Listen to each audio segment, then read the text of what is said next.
بسم الله الرحمن الرحيم. الحمد لله رب العالمين، والصلاة والسلام على أشرف الأنبياء وسيد المرسلين نبينا محمد وعلى آله وصحبه أجمعين. اللهم علمنا ما ينفعنا وانفعنا بما علمتنا وزدنا علما وعملا وهدى وتقى ورشادا برحمتك يا أرحم الراحمين.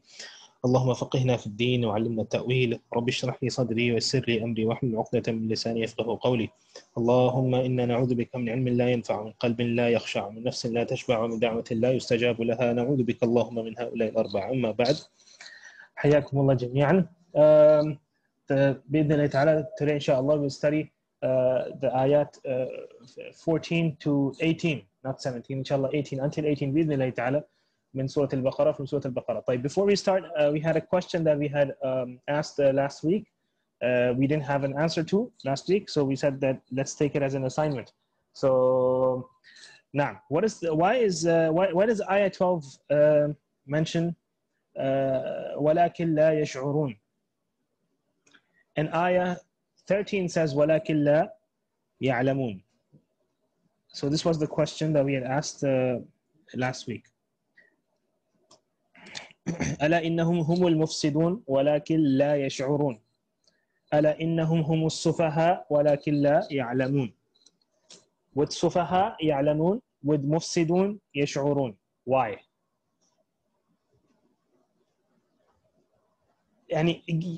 One can give his opinion, inshallah, and then when we can correct it, bismillah ta'ala.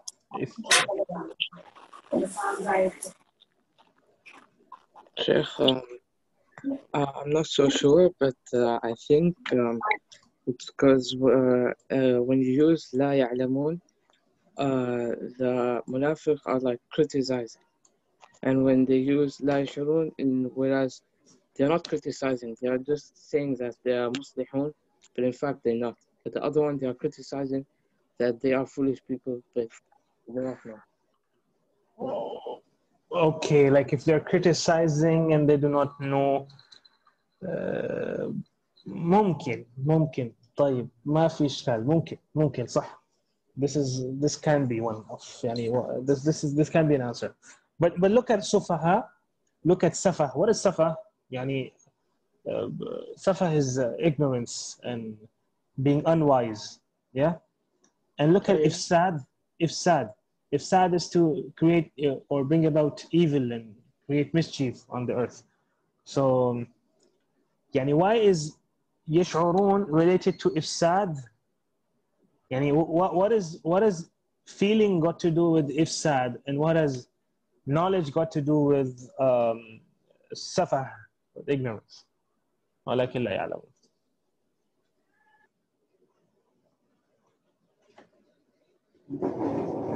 تعالي تفضل.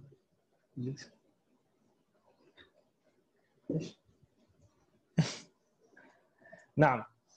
طيب, okay, tell me, is ifsad something that can be physical, something that could be seen or observed, or sometimes it's physical? Ifsad is sometimes so evil, it leads to loss of life, it leads to loss of wealth. Ifsad is many times physical. As for safah, or ignorance, this is something that is abstract, it cannot be seen, yeah. So when ifsad was physical, it was more appropriate to use along with ifsad ولكن لا يشعرون, because ifsad is something that could be felt, it could be felt. But safah, or being ignorant or being unwise, this is something that is known, and it's not something that you feel. You know this or you understand it. This is something in the mind. It's not something that can be witnessed. It's not something physical, it's abstract. So here it was more appropriate, Allahu a'lam, to use وَلَكِنْ لَا يَعْلَمُونَ.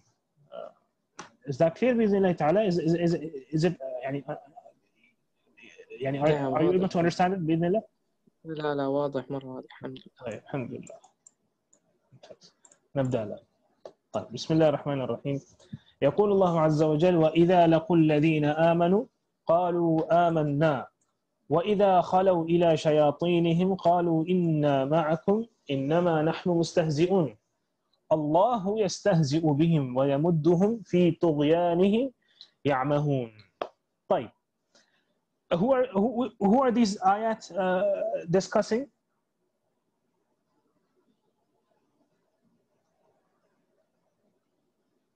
منافقين. المنافقون. أحسن. The munafiqeen are the ones being discussed in these ayats. طيب. What do the munafiqeen do? وَإِذَا لَقُوا الَّذِينَ آمَنُوا, when they meet those who have believed. وَإِذَا لَقُوا الَّذِينَ آمَنُوا قَالُوا آمَنَّا, they say, we have believed. يعني we are with you. We have believed, يعني we are with you. We are upon the same faith as you. طيب. وَإِذَا خَلَوْا إِلَى شَيَاطِينِهِمْ, and when they're alone with their shayateen, with their heads and with their leaders, قالوا إنا معكم, they say we are with you. إنما نحن مستهزئون, we were actually يعني just kidding, we were ridiculing and mocking the believers. طيب. Now this is the contrast of their amal يعني with the mu'mineen and those with their own people and with their leaders. طيب. Now وَإِذَا خَلَوْا إِلَى شَيَاطِينِهِمْ, يعني طبعا before we start يعني asking questions about the ayah, is the meaning of the ayah is inshallah clear. يعني when they meet the believers, they show that they are Muslims, they are on the same faith as the mu'mineen, and when they go back to their leaders from the mushrikeen and other munafiqeen who lead them and who يعني who direct them to do what they are doing, they say we are with you. إنما نحن مستهزئون, we were just kidding, we were just ridiculing them. طيب. So this is the meaning of the ayah. So who are they really with? Are they with their shayateen in reality, or are they with the mu'mineen in reality? Who are they lying to? Lying to the mu'mineen with shayateen. Mumtaz. They are lying to the mu'mineen and they are with the shayateen. Mumtaz. They are lying to the mu'mineen and they are with shayateen. Okay. Now, what is the meaning of shaitan? Remember the meaning of shaitan, anyone?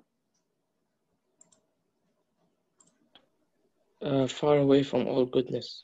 طيب. And what يعني how did you get the meaning of far away in shaitan? ما معنى الشيطان? Far away from all goodness. نعم أحسنت. لكن يعني what is the meaning of شطانة or بئر شطون? يعني the well that is very deep.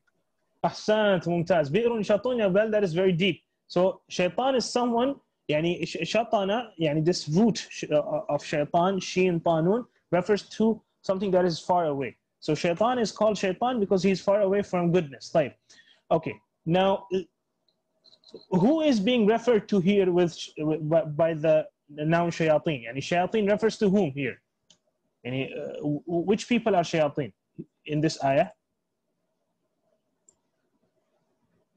Who does shayateen refer to? The munafiq. All the munafiqeen are not being called shayateen. All the munafiqeen are not being called shayateen here. So particular munafiqeen are being called shayateen here. Who are they?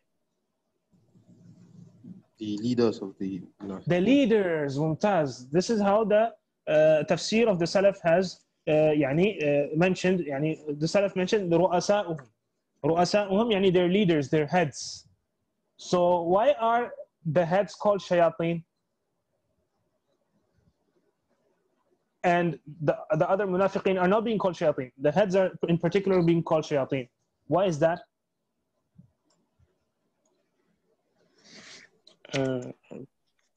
Because the others will follow their leader.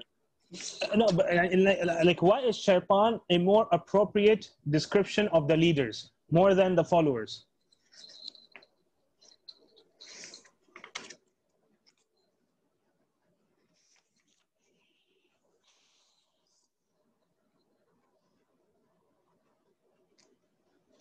Because they are يعني deeper in their يعني because they deviate the people from the right path. أحسنت. They deviate the people from the right path, and their shar, their evil is greater than the evil of the followers. صح ولا لا?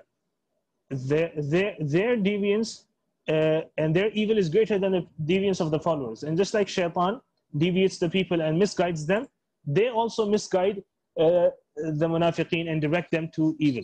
ممتاز ممتاز جدا. ممتاز. طيب لحظة. وإذا خلوا إلى شياطينهم.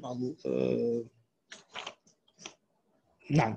This is from Ibn Mas'ud and Ibn Abbas and others who said فهم رؤوسهم في الكفر يعني they are their heads in kufr. And Qatada also says رؤساؤهم وقادتهم في الشر, their heads and their leaders in evil. طيب إلى شياطينهم. Okay, it could have been said إلى الشياطين وإذا خلوا إلى الشياطين, and when they go back to shayateen, very evil people, but it says their shayateen, shayatinihim. Why shayatinihim?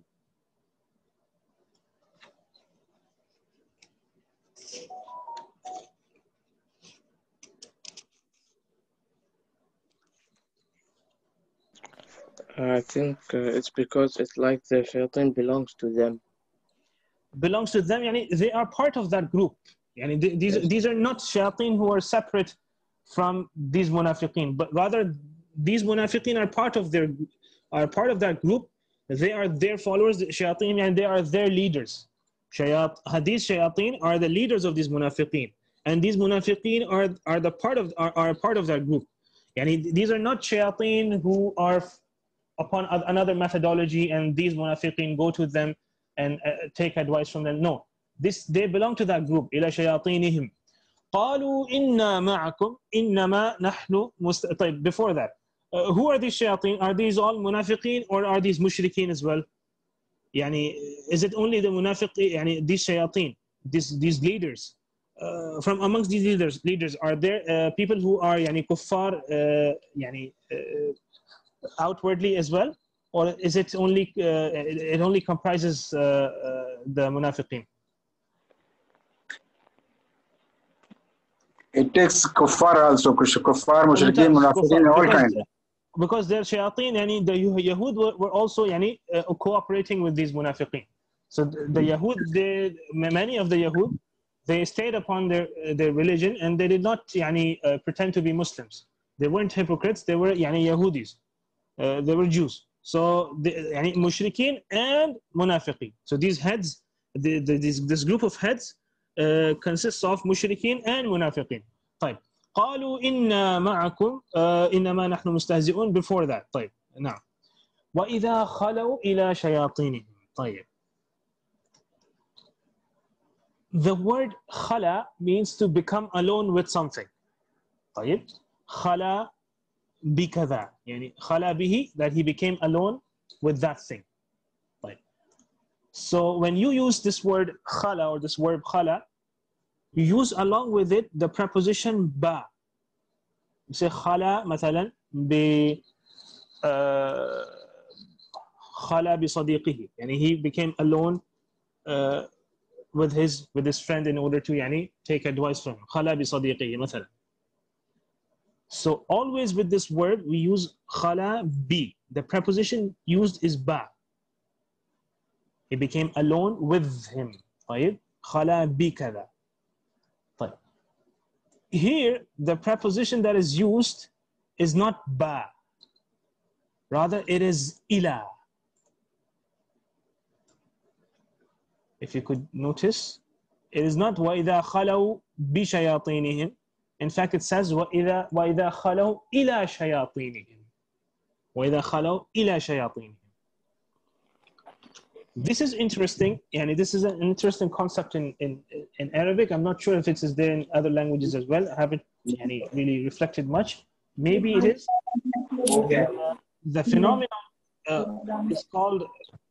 It is called.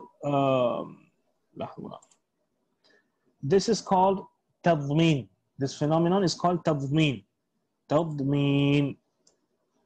Tadmeen. What is tadmeen about?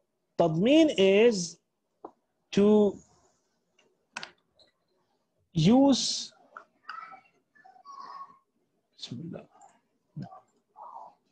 to use a word and include in it the meaning of another word by using the preposition appropriate for that second word. Yani or not using a preposition. And we don't want to go into details right now. But when you use a verb, each verb has some particular preposition that is appropriate with it. So when you say I am sitting, you say on the chair. You don't say I'm sitting to the chair, in the chair, above the chair. Well, you can say above the chair, but I'm sitting on the chair. طيب? So you use the preposition on. طيب. Likewise, I'm going to the school. I'm going to school. طيب? I'm going to school. You don't say I'm going on the school, in the school. طيب? So every verb has a preposition that is appropriate to it, or that is suitable for it. طيب. With khala, we know that the preposition that was suitable for it is ba. But when we use some other preposition, or the use of some other preposition, some other harf jar, this alludes to the meaning of another verb being included in this. As if khalaw ila, there is another verb in this. There is this ishara. There's this indication that there is a meaning of another verb in here, which is why the preposition that was specific to khala is not used here. Rather, some other preposition is being used. Here the preposition used was to, and when they are alone with, Sheikh Mustafa Khattab, he translated as with. However, it is to. Ila means to. طيب. Now the second question that arises is, then what is that verb that has been merged here? طيب. What is that verb that is being merged and whose meaning is included here? So by reflecting over ila, the appropriate verb that or the suitable verb for ila is insarafa. فَلَمْ وَإِذَا انصَرَفُوا إِلَى شَيَاطِينِهِمْ. And when they go to their shayateen, and become alone with them.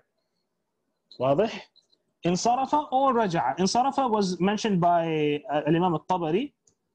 He narrated it from, or he transmitted from the grammarians of Kufa, and we can also use as رجع. فإذا رجعوا, when they go back to their shayateen and become alone with them.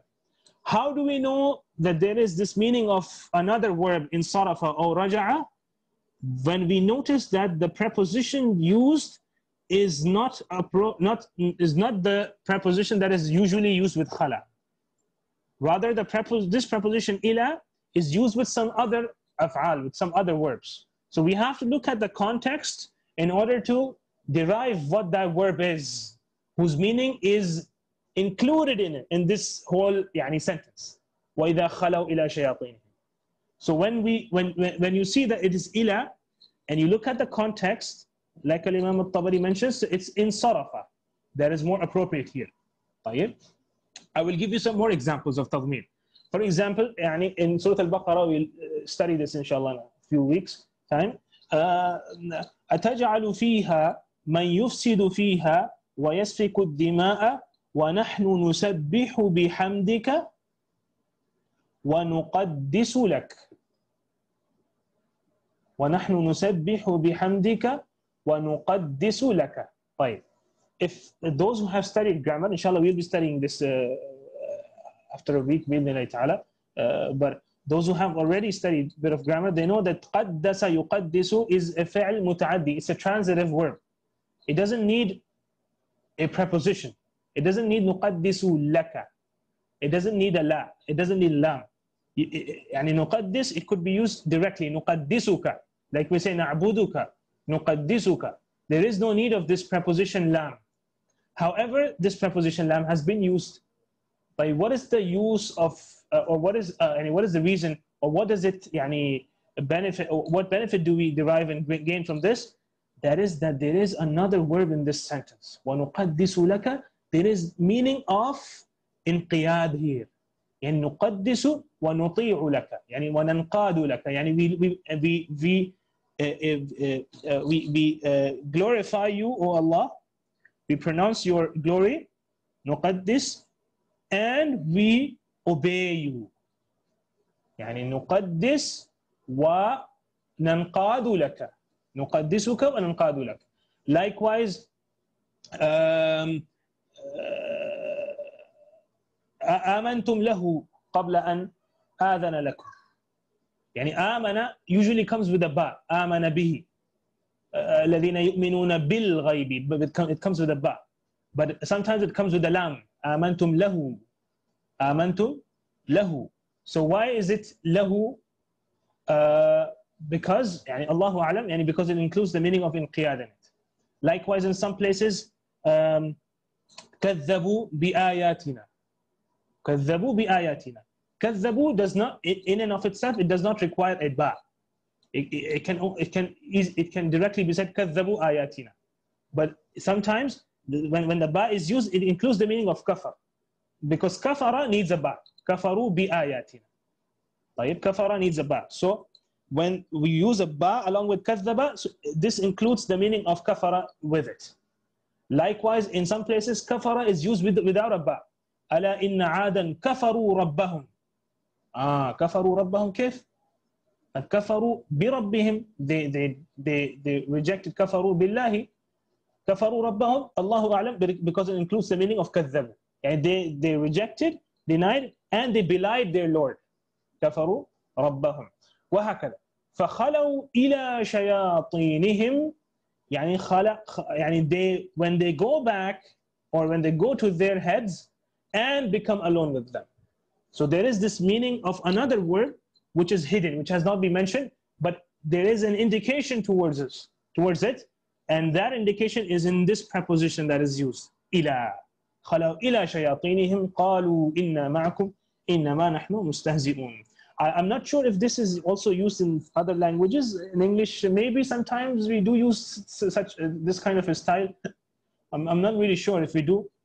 If someone has any examples يعني of تضمين in English or in any other language, يعني you could mention. جزاكم الله خير in the chats طبعا. طيب, is this point clear inshallah, or يعني did you understand 50% of it بإذن الله؟ إن شاء الله. إن شاء الله. Very clear إن شاء الله. بإذن الله تعالى. الله يبارك فيك. طيب. Allah subhanahu wa ta'ala يقول قالوا إنا معكم. They say that we are with you. إنما نحن مستهزئون. Okay, what is the meaning of مستهزئ? Who is a person who is a مستهزئ?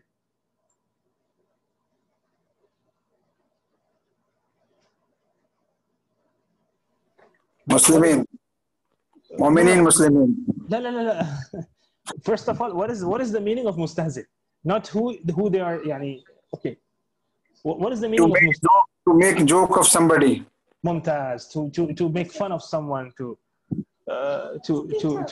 make fun of them, to ridicule them, to mock them. طيب. ممتاز. طيب. Okay. How are they mocking the mu'mineen? يعني where is this ridiculing يعني when they say آمنا? How are they mocking the mu'mineen? They're making fool to Mu'minin, where they are saying that we are Mu'min and we are doing these good deeds with you, and in the behind they are not. طيب, ممتاز. يعني their mocking is when they are like when they deceive them. They say آمنا, and when they go back they say look how we made a fool out of them. Look how we fooled them. So this is how they. This is the يعني perspective, or this is how they are making a fool out of, or they're mocking and ridiculing the believers when they make fools out of them by saying, yeah, we have believed, and the mu'mineen يعني take them for their word. طيب, ممتاز. إنما نحن مستهزئون. طيب, why? Okay, in this sentence إنما نحن مستهزئون قالوا إنا معكم إنما نحن مستهزئون. How many mu'akkidat, articles of emphasis, have been used here?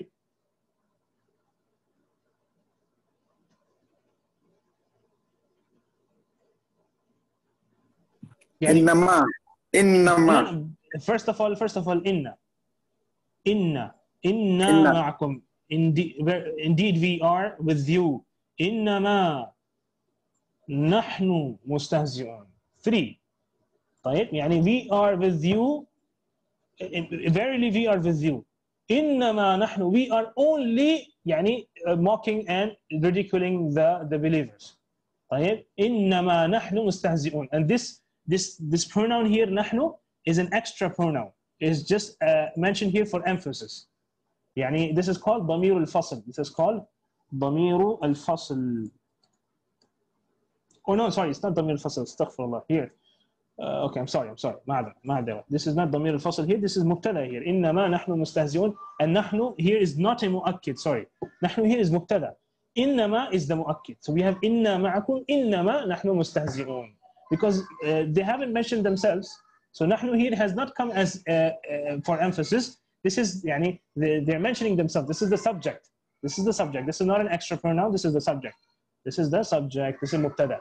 طيب معذرة. طيب. So there are only two articles of emphasis. إنا معكم إنما نحن مستهزئون. إنما نحن مستهزئون. They are emphasizing on the fact that they are with their leaders by using these articles, so that to ensure them that we were only lying to the believers.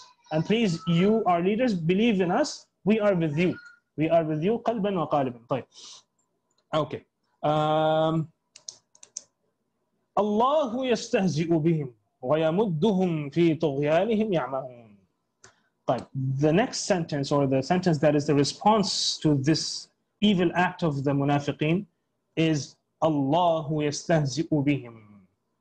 The sentence starts with لفظ الجلالة. الله يستهزئ بهم. And it doesn't say يستهزئ الله بهم. يعني it could have been يستهزئ الله بهم. Allah also, and Allah ridicules them and mocks them and mocks at them. But it says Allah is the one, or it is Allah who mocks them. What benefit do we gain from يعني the sentence beginning with Allah?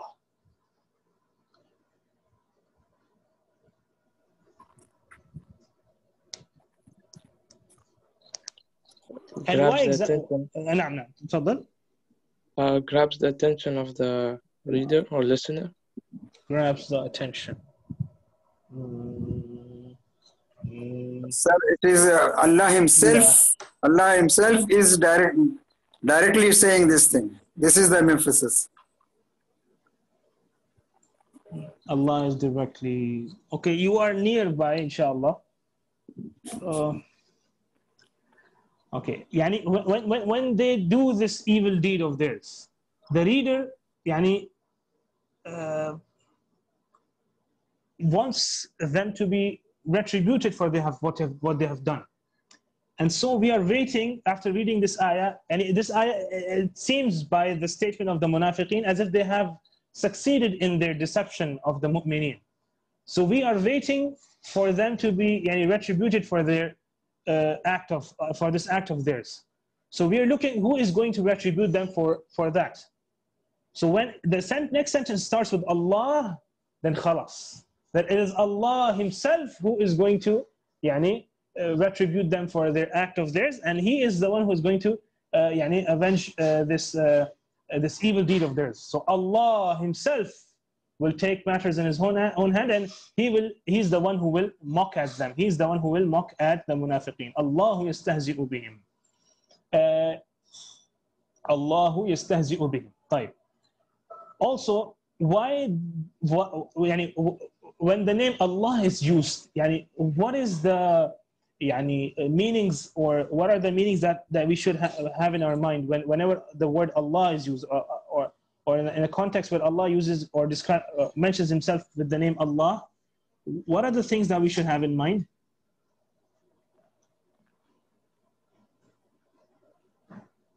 Can I say something? نعم تفضل. That we feel satisfaction that we are under the protection from Allah. Mumtaz. This was the answer to the first question. Sahih? Not the second one. The second one is like why doesn't Allah subhanahu wa ta'ala use or why didn't He use any other name? Or whenever the name of Allah is used, this lafz al-jalala, what are the meanings that we should have in our mind?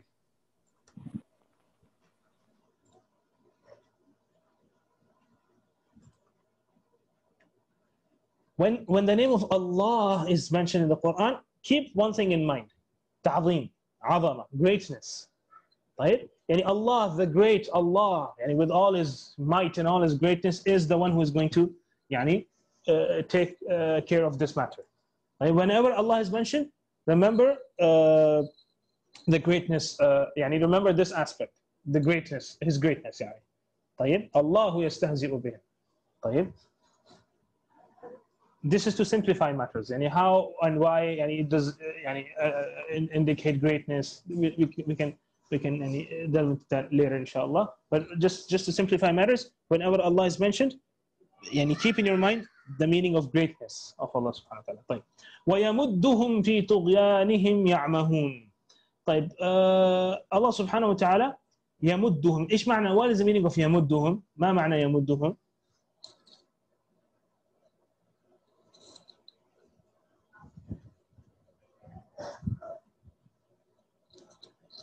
مد يمد بمعنى زاده يعني يمدهم يزيدهم. Allah increases them. Allah increases them. يمدهم. طيب. Allah increases them. In what does He increase them? That comes later. To increase. يمد, to increase someone in something. طيب. Before that, يعني الله يستهزئ بهم. How does Allah subhanahu wa ta'ala mock at the munafiqeen? This is a question in Tafsir you would find some mufassirin trying to make ta'wil of istihza. They're saying no, istihza here refers to the retribution, the punishment that they'll get for their deed. But is it possible that Allah subhanahu wa ta'ala is also making fun of them and mocking at them?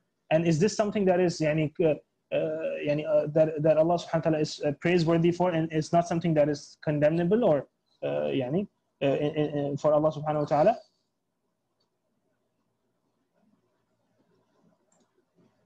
We mentioned this before. يخادعون الله والذين آمنوا وما يخدعون إلا أنفسهم وما يشعرون.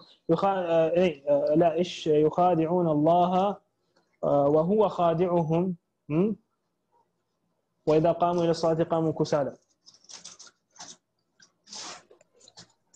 Sheikh, I think we have mentioned that when we said that ayah, that Allah is like in the day of judgment, He will be the one who will give the punishment. So even on the day of judgment, remember that story that is mentioned in Surat al-Hadid al-Zahir, that on the day of judgment, they'll be following the mu'mineen, and they will think that they have succeeded in the deception in the dunya and in the akhirah. So they'll be following the mu'mineen for Jannah, and then they will say, okay, انظرونا نقتبس من نوركم. Wait for us. We also want to take something from your light. قيل ارجعوا وراءكم فالتمسوا نورا. Go back and seek light and look for some light. فضرب بينهم بسور له باب. And then a wall will be put in between them, a barrier which will have a door. باطنه فيه الرحمة وظاهره من قبله العذاب. Inside that door there will be rahmah, and outside there will be adhab. So this is how and on the other hand as well, they think when they deceive the mu'mineen that they have succeeded in the dunya and in the akhirah, if there is akhirah. But in reality, Allah subhanahu wa ta'ala will mock them or mock at them in the akhirah by putting that barrier inside which there will be rahmah and outside which there will be adhab. And Allah subhanahu wa ta'ala will also in general punish them for their deeds. This is also istihza bihim, because when they are counted from amongst the believers, they think they will always have the same privilege as the believers. But this is a deception for them, that the Muslimin, they are commanded to treat them as believers in the dunya. So they are made to think that they will have this privilege forever. But when the akhirah comes, Allah subhanahu wa ta'ala will punish them.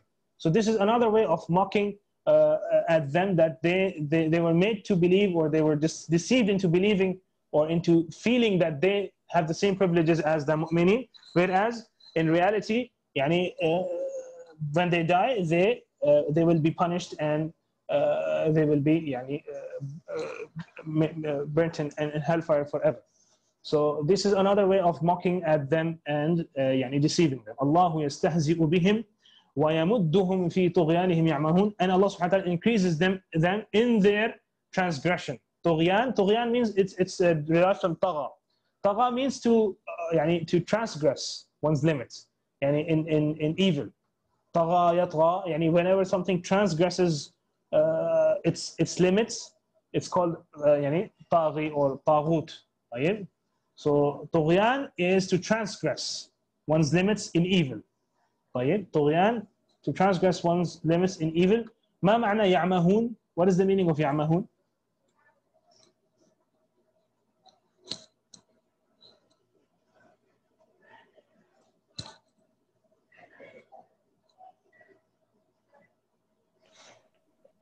To move or walk somewhere without any destination. نعم ممتاز. Without knowing the destination, deviated. ممتاز. Also deviated. يعني to not know where the path is or يعني where to go. يعني this is the feeling that the munafiqeen have. Subhanallah. This is an adab for them in the dunya. That Allah subhanahu wa ta'ala, as a retribution for their nifaq, Allah increases them in their evil and in their kufr. This is as a punishment. Allah increases their kufr and increases their evil, and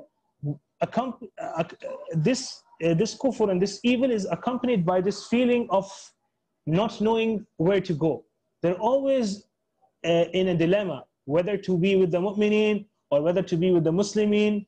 يعني they are always يعني hanging in the balance. So they're not sure what to do next. They're not sure who to go with. So this is a state of extreme stress, extreme mental stress that the munafiqeen go through in the dunya as an adab for their evil. طيب. One last question with regards to these ayahs, and that is, طيب, Allah subhanahu wa ta'ala increases them in their tughyan. Okay, what is the thing that is being increased? Are they being increased, or is the tughyan being increased? In reality, what is being increased by Allah subhanahu wa ta'ala? The tughyan or them? Yani, are they being increased in number? Or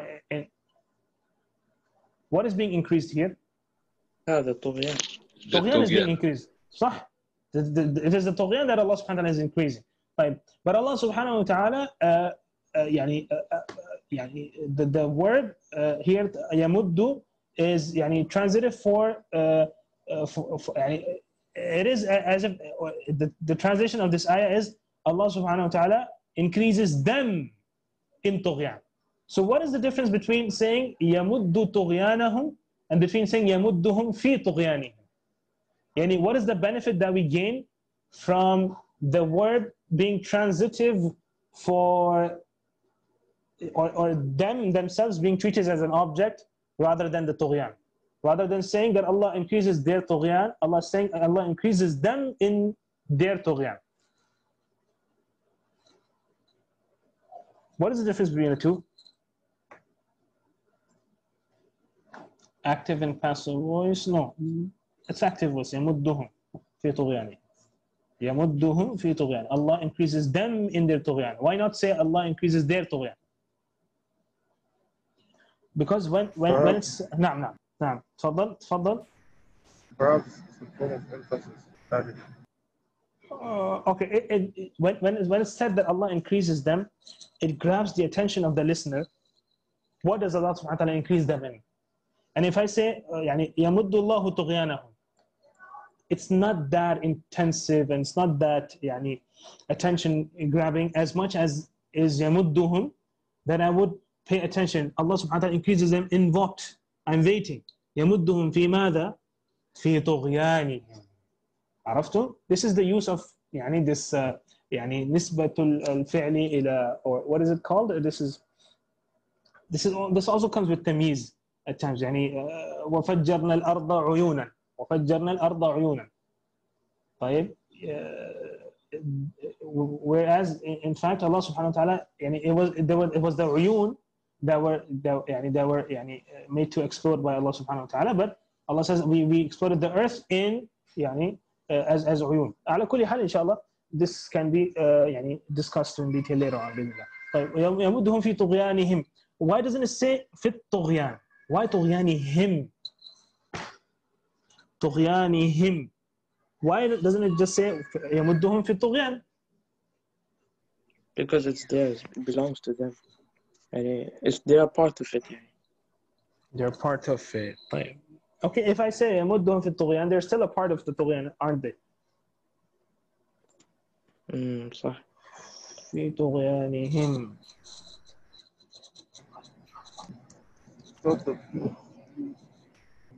idea that the transgressors like them their transgression. ماني سامعك، ما أسمعك يا مصطفى، لا أسمعك. هناك فوضى يعني كبيرة خلفك. نعم. It gives you the idea that they originally have this transgression together with them, so Allah increases them in it. Okay, when I say يمدهم في الطغيان, يعني when I say Allah increases them in طغيان, that means they already had some طغيان with them. So it doesn't make a difference, does it?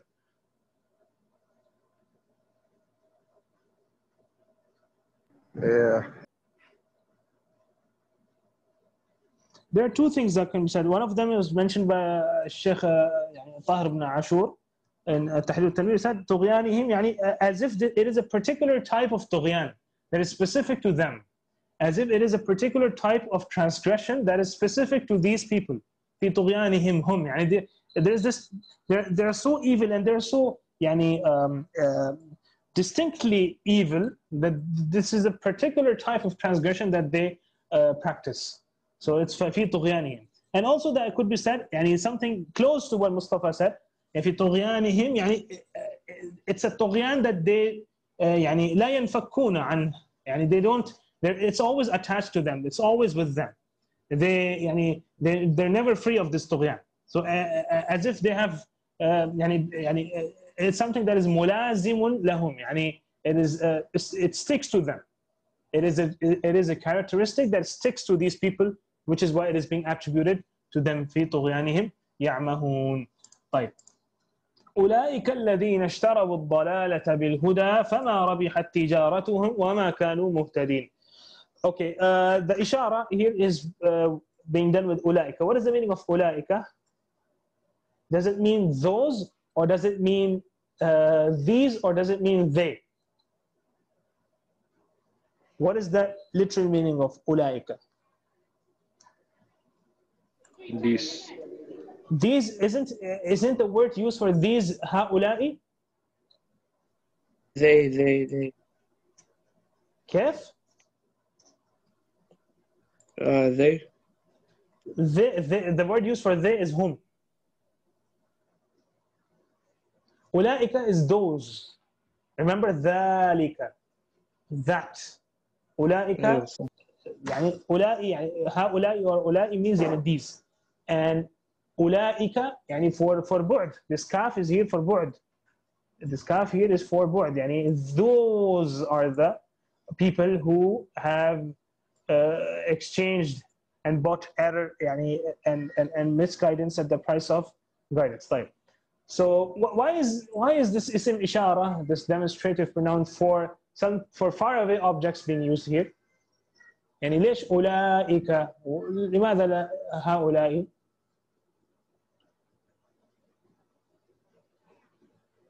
Or why isn't it being said these?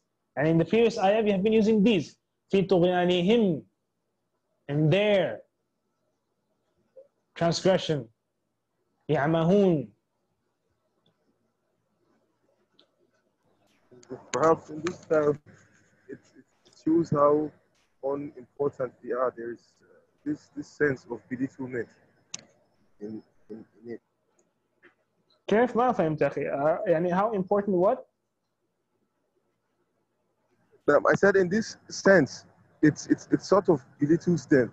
It sort of shows you that these are the ones that it gives you the idea that. ممتاز. As if it belittles them. يعني see, those are the ones. Those are the bad people. Those are the ones. Yani, stay away from them. Those are the evil people. And also because of their يعني because they're far away from goodness. They're far away from khair. And they are يعني they are in shar and far away from khair and goodness. So the demonstrative pronoun for far away objects is being used. يعني أولئك, those people, those evil people. Those are the ones who did this. Right. This is one. And some this was mentioned by Abu Saud. However, Tahir ibn Ashur disagrees. He says no. Ulaika is some in Arabic. It's used frequently in the meaning of whom. So it doesn't really mean the far away object here. It actually just means they or these, and it's the same. It just means them, and they are the people who have done so and so. So it could be that ulaika is used for some particular reason, and it could be that ulaika, since Arabs use it in the meaning of they as well, so it's fine, and it gives the same meaning. أولئك الذين اشتروا الضلالة بالهدى. They are the ones who have bought misguidance and deviance at the price of guidance. They have exchanged misguidance with guidance. طيب. أولئك الذين. They الذين طبعا this is اسم موصول. This is called in English الله أعلم relative pronoun. أولئك الذين. طيب. أولئك الذين, they are the ones. طيب. Is it موصول? For those who have known نحو, is it معرفة or is it نكرة? اسم موصول.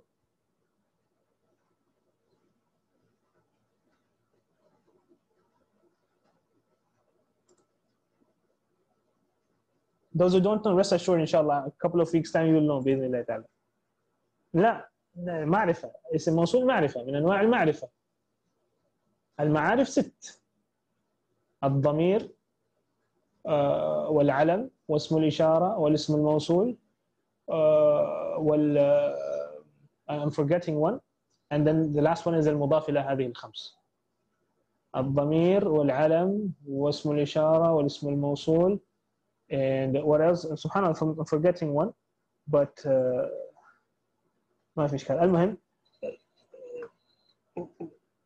الذين is معرفة. It is a definite noun. Definite noun. طيب.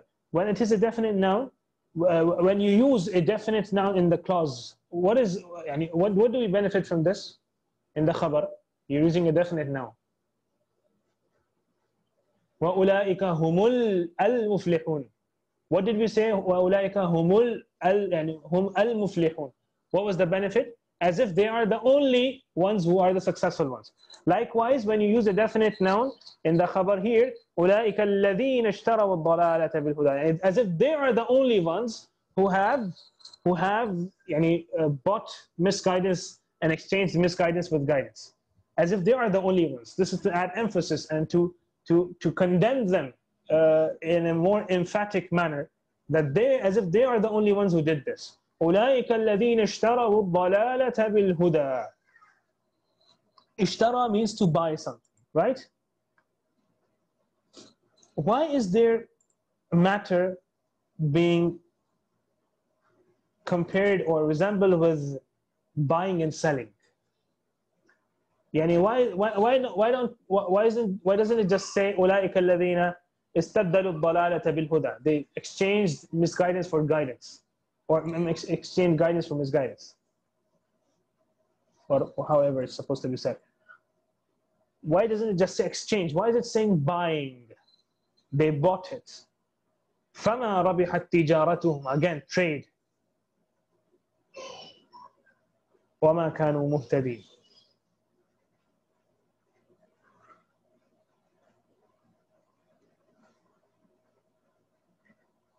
This is something that you can think of. Why is there exchange or their abandonment of khair and guidance, and their acquiring of misguidance? Why is it being described as a transaction or as a trade?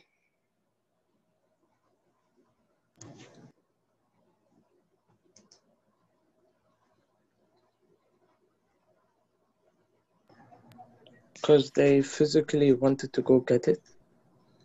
لا. Time exchange also is done physically. استبدلوا الضلالة بالهدى. The exchange is also done physically. But they wanted to go get it. Yeah. They wanted to go get it. لا أدري. أنا ما أعرف.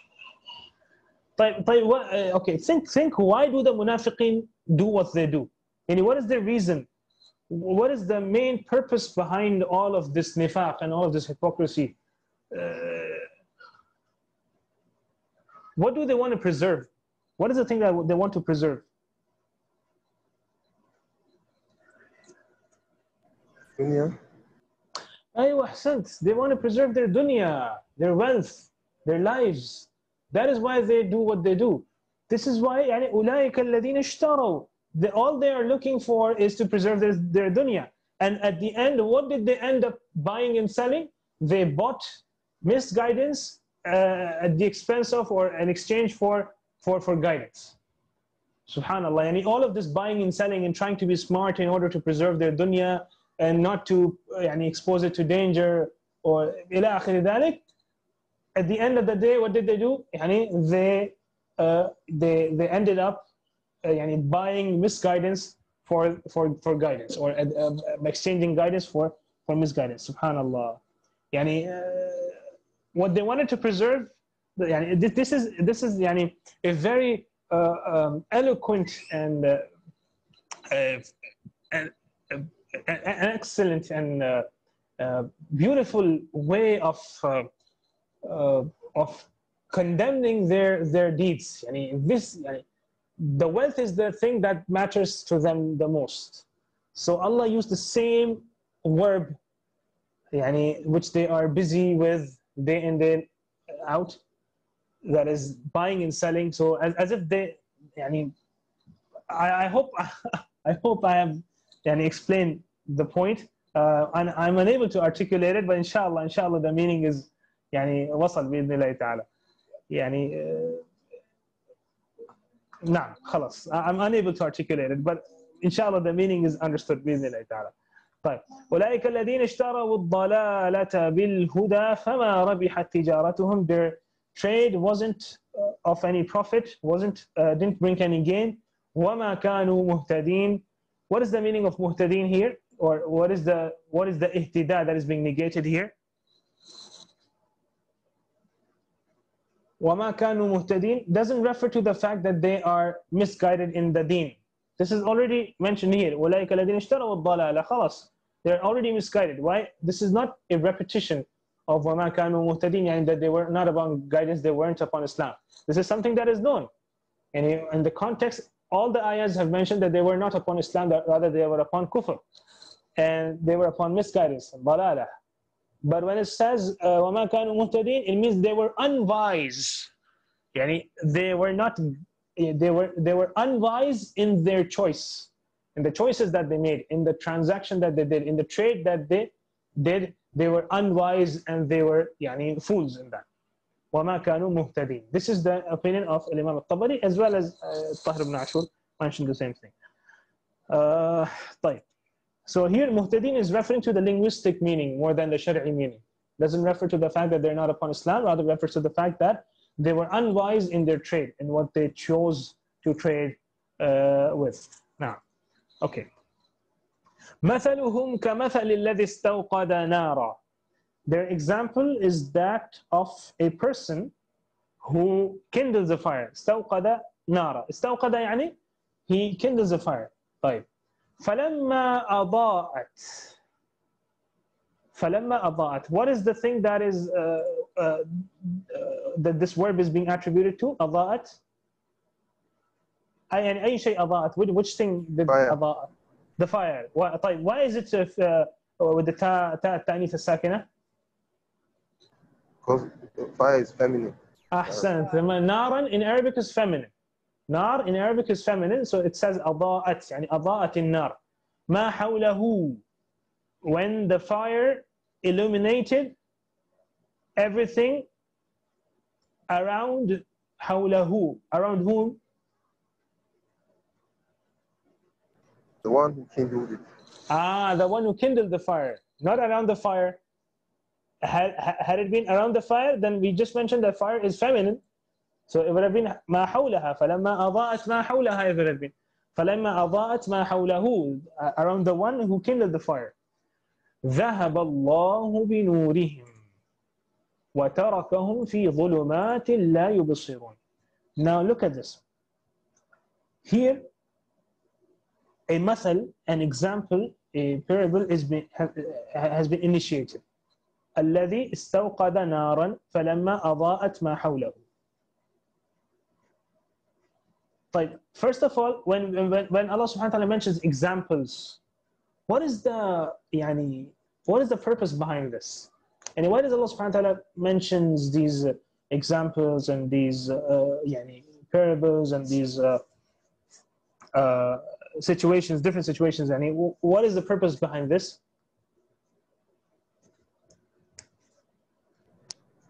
Bring an intended meaning closer. Okay, to further clarify it, and remember, see, ضلال and huda, misguidance and deviance and guidance. There are things that are abstract. So when an example is mentioned that is physical, it enables you to picturize the extent of harm better. When I say أولئك الذين اشتروا الضلالة بالهدى, طيب الضلالة, I haven't seen ضلالة, I haven't seen huda, and something that I cannot observe. But when I resemble it with and I compare it to something physical, it is easier for me to picturize the harm that is caused by that misguidance.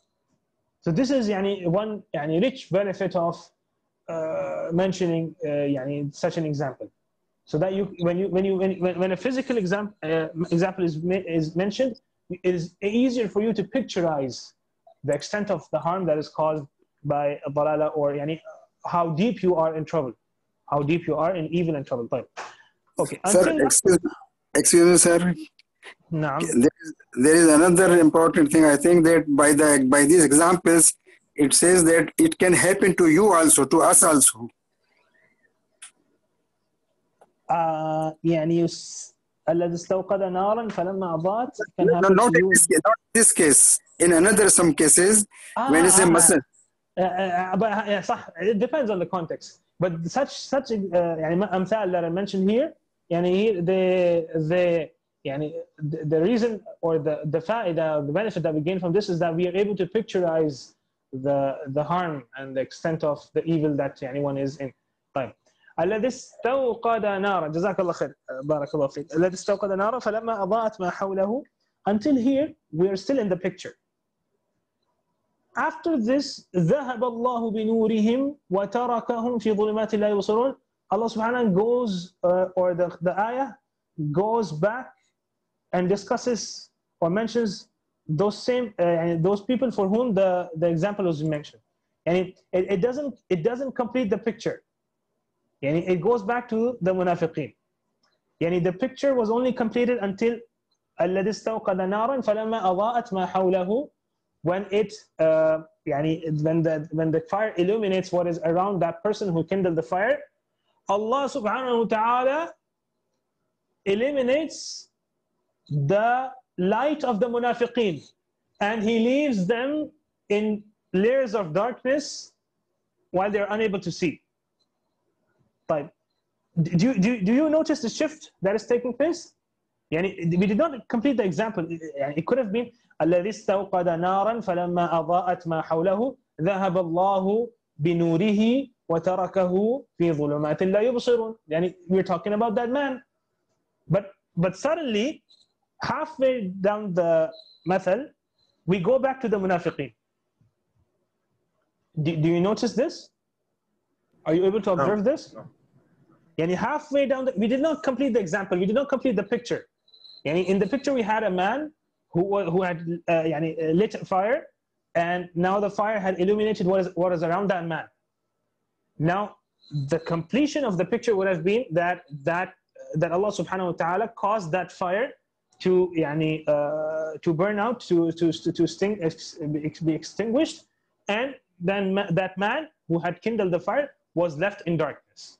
That was the completion of the picture. But the picture was mentioned, only half of it was mentioned, and halfway down its description, the mathal or the sentence went back to the munafiqeen. What is the benefit of this?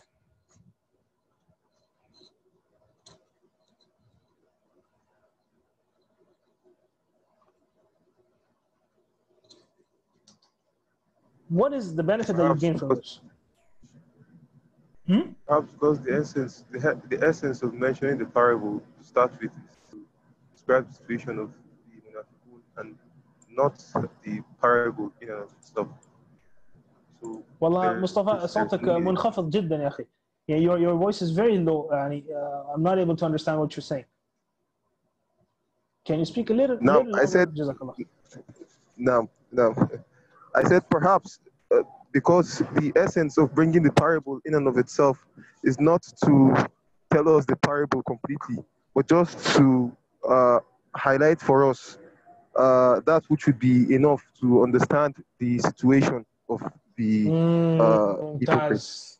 ممتاز. أنت did you read this faida somewhere else, or this is يعني something that you have thought of by yourself? I just thought about it. ما شاء الله. ما شاء الله تبارك الله. طيب, this has been mentioned by the mufassirin that the main purpose was يعني just to highlight يعني what يعني highlight the extent of their misguidance and highlight the extent of the harm that they're causing themselves. Once it was clear that the parable here is being mentioned for the munafiqeen, once that was clear, we went back to the original pronouns ذهب الله بنورهم وتركهم في ظلمات لا يبصرون. And another benefit from this is that this occurs, or this affects the heart more intensely when you read it, and as ma'adallah, as a munafiq, or even as a Muslim, when you are يعني, being warned against it, this affects your heart more intensely than if only the parable was completed. يعني if I say that man and ذهب الله بنوره وتركه في ظلمات لا يبصرون, okay, in the whole picture that man was the one who was left in darkness. So I will have to go a step further, that the munafiq will also be left by Allah in darkness. So when you have to make this, when you have to work it out, this process takes away that intense effect of the parable. طيب? But when the munafiqeen themselves are merged into, their mention is merged into the parable itself, it occurs more emphatically and more intensely in the heart. Yani Allah subhanahu wa ta'ala, now once you have picturized this man having kindled the fire, and the fire illuminating what is around them, what is around him, ذهب الله بنورهم. Now suddenly you picturize the munafiqeen, and Allah subhanahu wa ta'ala takes away their light, وَتَرَكَهُمْ فِي ظُلُمَاتِ لَا يُبْصِرُونَ. So now you don't have to work it out how the munafiqeen will also be left by Allah subhanahu wa ta'ala in darkness. Rather, Allah himself mentions them and merges them into the parable, that they will be left in darkness by Allah subhanahu wa ta'ala. So if this occurs, it affects the heart more intensely than if the parable was completed. Wallahu a'lam. طيب. وَذَهَبَ اللَّهُ بِنُورِهِمْ. We all know, or those who have learned a bit of Arabic, they know that ذَهَبَ بِكَذَا, it's the same as أذهب كذا. That Allah subhanahu wa ta'ala took away their light. And this could be described in Arabic, or expressed in Arabic by saying ذهب بنورهم. اللهم استعان. ذهب بنورهم. Or it could be said أذهب نورهم. It's pretty much the same. صح ولا لا? Right or wrong? ذهب بنورهم أو أذهب نورهم. It's the same meaning. تقريبا. Almost. طيب. But what is the difference between ذهب بكذا and أذهب كذا? Picturize it. Or think about it. Reflect over it. Allah went away with ذهب بكذا. ذهب الله بنورهم. Allah went away with their light. Allah went away with their light. أذهب نوره. Allah eliminated their light. Allah went away with their light. Allah eliminated their light, or caused it to extinguish. What is the difference between the two?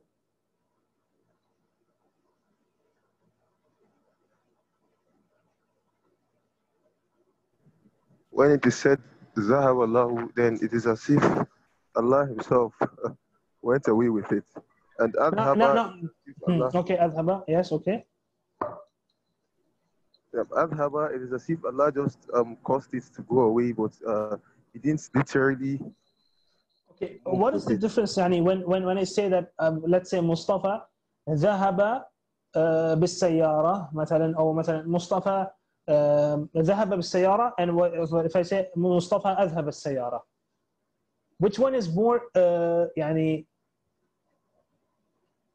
I don't want to use the word intense, but it's like which one stresses or more on the fact that it's something that is gone, that this light is gone. When I say that the one who made it go away went along with it, خلاص, then it's not, there is nothing that is, it's not coming back. When I say someone made it go away, it is not as intense as when I say he took it away with him. And ذهب الله بنورهم, literally it means Allah took it away with him. So this is more emphatic in the sense that there is nothing that is bringing that light back. When I say أذهب الله نوره, okay, Allah made it go away, maybe it's going to come back, or maybe Allah will cause it to come back again. But when I say ذهب الله بنوره, Allah went away with it, خلاص, there's no coming back for that light. So this is more, this is akad, this is more intense, there is more mubalagha in this, there is more intensity and emphasis in this. طيب. وتركهم في ظلمات لا يبصرون. ظلمات ليش جمع ظلمات? Why not ظلمة؟ في ظلمة لا يبصرون. Why ظلمات? Why so many darknesses?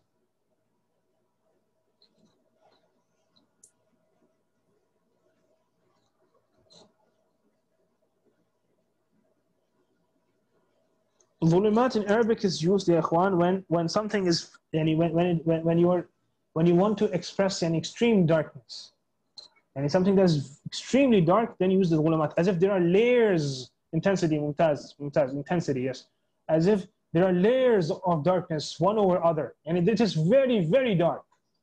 ظلمة, mildly dark. ظلمات, as if there are layers of darkness one above another, one above other. So it has become very dark.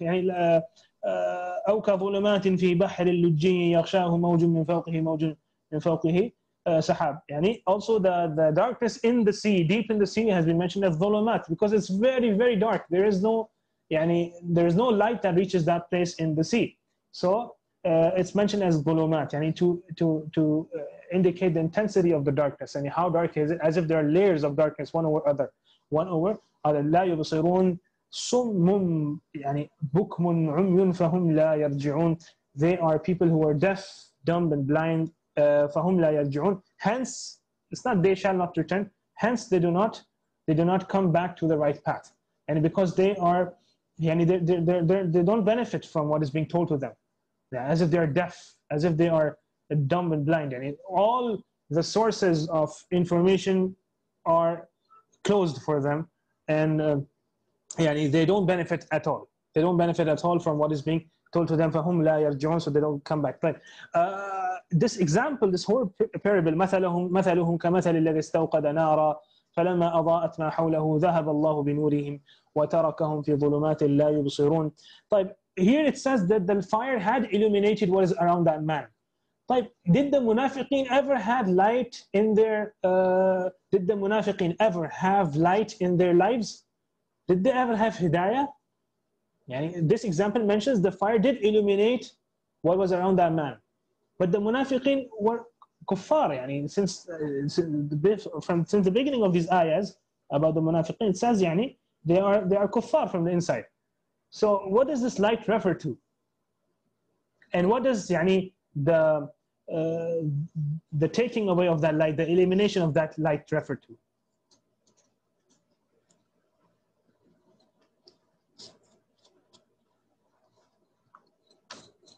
This is the last question. We understood the example, parable, the picture, we were able to picturize. But how does this,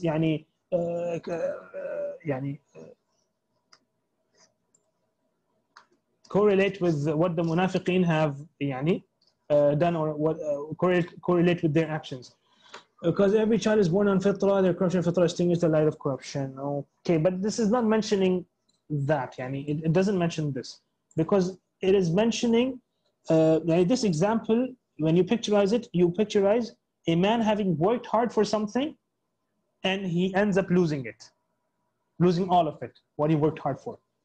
So this is how this example is, or this is why it's being mentioned, that the man worked hard to kindle the fire and then he loses all of it.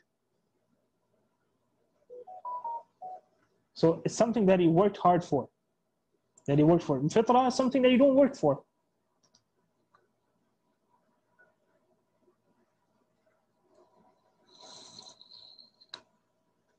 This was the last question. They had iman at some point. No, some have mentioned, some of the Mufassirin have mentioned they had iman at some point and then they exchange it for kufr. And so this is what it's referring to, this light, that this temporary illumination was referring to the iman.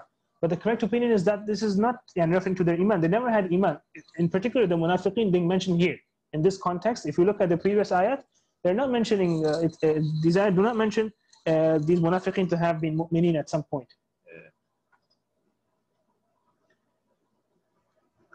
This illumination, ya ikhwan, is the benefit that they gain from pretending to be Muslims in terms of preserving their dunya. So they were able to preserve their dunya, they were able to preserve their lives because they weren't killed by the Muslims, they were treated just like Muslims.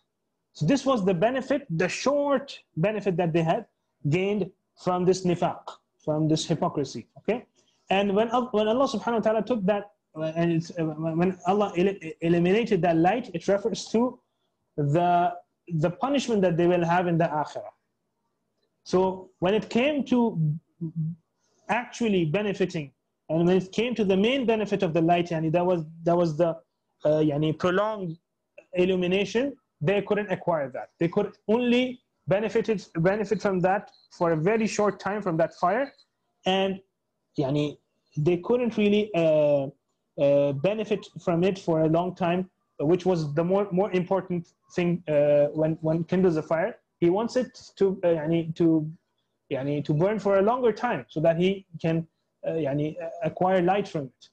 But he could only get light for a very short time. That was in the dunya, and in the akhirah, and Allah subhanahu wa ta'ala will punish him. This is this is what this parable is referring to. أَذَهَبَ اللَّهُ بِنُورِهِمْ وَتَرَكَهُمْ فِي ظُلُمَاتٍ لَا يُبْصِرُونَ. And then they will be punished in the akhirah. And this is also a sort of deception for them, that they worked hard for this fire, they had a bit of light in the dunya, and in the akhirah Allah subhanahu wa ta'ala takes it away. And even though they are being until some point they are walking and moving with the Muslims in the mahshar, and Allah subhanahu wa ta'ala, when he uncovers his shin, they are there standing with the Muslims, but these munafiqeen will not be able to fall down in sujood for the shin of Allah subhanahu wa ta'ala, and only the Muslims will be able to do so. So even in the akhirah, they are moving with the Muslims, they are along with the Muslims, but Allah al-Musta'an, then they will eventually be put in the Jahannam. نسأل الله العافية والسلامة. Let's suffice with this بإذن الله تعالى. طيب، صلى الله وسلم على نبينا محمد وعلى آله وصحبه أجمعين. سبحانك اللهم وبحمدك، نشهد أن لا إله إلا أنت، نستغفرك ونتوب إليك. بارك الله.